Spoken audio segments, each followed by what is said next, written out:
In the heart of Alaska's forgotten forest, a beast lay buried in silence, mud-choked, broken, forgotten by time.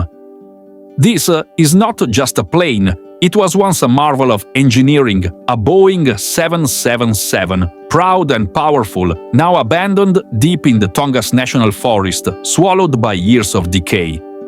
But today, we bring it back. This is more than restoration, this is resurrection. What you're about to witness is a journey of dirt, sweat, fire, and soul. A journey from absolute destruction back to glory. Every bolt, every wire, every drop of mud, we faced it all. And now the impossible begins.